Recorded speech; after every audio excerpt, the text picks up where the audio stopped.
अपने आत्मा परमात्मा ने स्वयं आकर के अपना ज्ञान दिया और हमारे सदग्रंथ भी स्थान स्थान पर ये प्रमाणित करते हैं, लेकिन उन सदग्रंथों को हम समझ नहीं सके क्योंकि हमारे पास ये सृष्टि रचना रूपी या मास्टर की नहीं थी या मास्टर चाबी नहीं थी हमारे पास।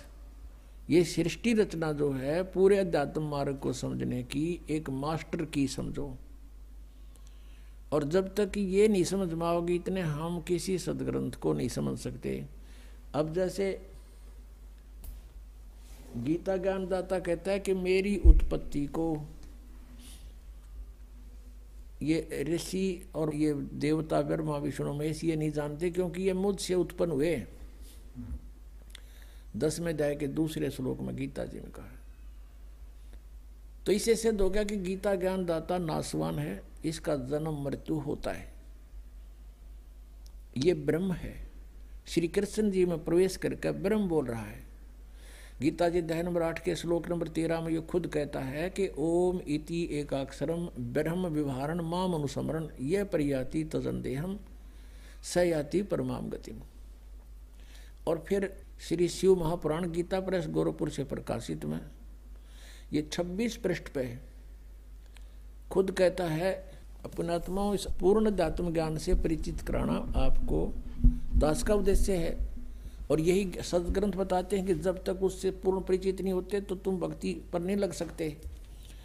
गीता जी अध्याय नंबर 2 के श्लोक नंबर 53 में कहा कि अर्जुन, जिस समय तेरी बुद्धि भिन्न भिन्न प्रकार के भ्रमित करने वाले वचनों से हटकर एक परमात्म तत्व के उस तत्व ज्ञान के ऊपर आश्रित हो जाएगी, यानी दृढ़ हो जाएगा, तब तो तू योग को प्राप्त होगा, तब तो तू भक्ति प्रारंभ करेगा, स्टार्ट होगी तेरी भक्ति। जब दृढ़ भक्त बनेगा तो आपको दृढ़ भक्त बनाने के लिए ये अध्यात्म ज्ञान, यो कृष्णम अध्यात्म यानी संपूर्ण अध्यात्म ज्ञान आपके रूबरू कराया जा रहा है।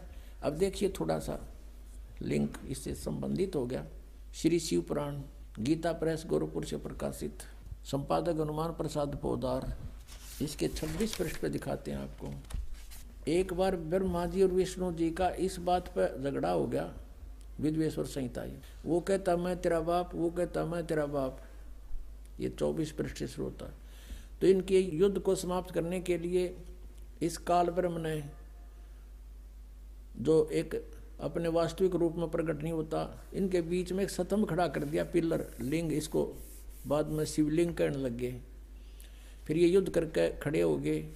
फिर वो खुद आकर प्रकट हो गया शिव रूप में, यानी सदा शिव रूप में। जैसे ब्रह्मा विष्णु को मिला तो शिव रूप में प्रकट हो जाता है, ये ऐसे लीला करता है। अब 25 नंबर पृष्ठ पर आपको दिखाते हैं, यहाँ से थोड़ा सा लिंक है इसका। गीता प्रेस गोरखपुर से है, विद्वेश्वर संहिता। ब्रह्मा और विष्णु ने पूछा, प्रभु सृष्टि आदि 5 कृत्यों के लक्षण क्या हैं, ये हम दोनों को बताइए। भगवान शिव बोले, ये काल प्रकट हो गया ब्रह्म शिव रूप में इनको धोखा देने के लिए। मेरे कर्तव्यों को समझना अत्यंत गहन है, तथापि मैं कृपा पूर्वक तुम्हें उनके विषय में बता रहा हूँ, सुनो। आगे बताते हैं। ये 26 पृष्ठ है। ब्रह्मा और विष्णु को कहता है, ये काल ब्रह्म पुत्रों, तुम दोनों ने तपस्या करके प्रसन्न हुए मुझ परमेश्वर से। अब परमात्मा कहते हैं, ये ज्योत स्वरूपी का निरंजनमय ही करता भाई, ये अपने आप को परमेश्वर कह रहा है यहाँ पर।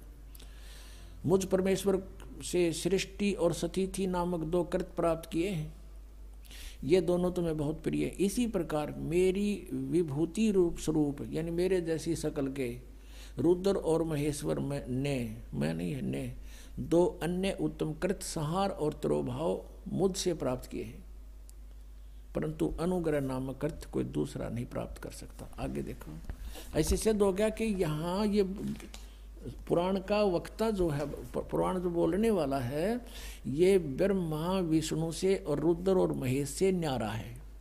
ये ब्रह्म है, ये काल है। यहाँ देखिए ये क्या कहता है, इसी पृष्ठ हम 26 पढ़ रहे हैं, संक्षिप्त शिव पुराण विद्वेश्वर संहिता। ये देखो, मैंने पूर्व काल में अपने स्वरूप भूत मंत्र का उपदेश किया है, जो ओंकार के रूप में प्रसिद्ध है। वह मंगलकारी मंत्र है। सबसे पहले मेरे मुख से ओंकार यानी ओम प्रकट हुआ, जो मेरे रूप का बोध कराने वाला है। ओंकार वाचक है, मैं वाच्य हूँ। यह मंत्र मेरा स्वरूप ही है। प्रतिदिन ओंकार का निरंतर स्मरण करने से मेरा ही स्मरण होता है। मेरे उत्तरवर्ती मुख से अकार का, पश्चिम मुख से उकार का, दक्षिण मुख से मकार का और पूर्ववर्ती मुख से बिंदु का तथा मध्यवर्ती मुख से नाद का प्राकट्य हुआ। ये 5 हैं। एक तो पश्चिम वाले मुक्त हैं, एक तो उत्तर वाले मुक्त हैं, एक पश्चिम वाले मुक्त हैं, 2, 3 और 4 और 5वां बिंदु। ये मध्य तथा उत्तर वाले मुख से बिंदु और ये 5वां ये नाद। तो इस प्रकार ये 5 हो गए। एक उकार, मकार और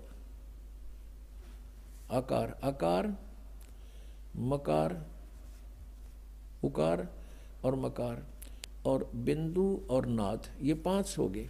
इस प्रकार 5 अवयवों से युक्त ओंकार का विस्तार हुआ। इन सभी अवयवों से एकीभूत होकर यह प्रणव ओम नामक एक अक्षर हो गया। और ये मेरा मंत्र है। ये कहता ये मेरा मंत्र है। ओम एक अक्षर। ये ब्रह्मा विष्णु महेश से अलग है। ये काल ब्रह्म बोल रहा है शिव रूप में खड़ा होकर के। इन्होंने ये नीचे लिखा है कि ओम नमः शिवाय, ये 5 अक्षर का मंत्र है। ये गलत लिखा है, मूल संस्कृत में कहीं नहीं है। अब हमने ये देखना कि ये जो ओंकार नाम जिसका ओम मंत्र है, ये ब्रह्म है। ये ब्रह्मा विष्णु महेश से अलग है। ये कृष्ण के अंदर प्रवेश करके श्री कृष्ण में बोल रहा है गीता जी को। ये यहाँ भी ये करा मेरा एक ओम मंत्र है। अब इससे ये स्पष्ट हो गया कि गीता जी का ज्ञान ये काल बोल रहा है और श्री कृष्ण में प्रवेश होकर बोल रहा है। और ये कह रहा है कि मेरा तो एक ओम अक्षर है। ओम इति एक अक्षरम ब्रह्म विवरण माम अनुस्मरण यह प्रयाति तदंदेहम सयाति परमाम गतिम। मुझ ब्रह्म का एक ओम अक्षर है, एक अक्षर है, नथिंग एल्स।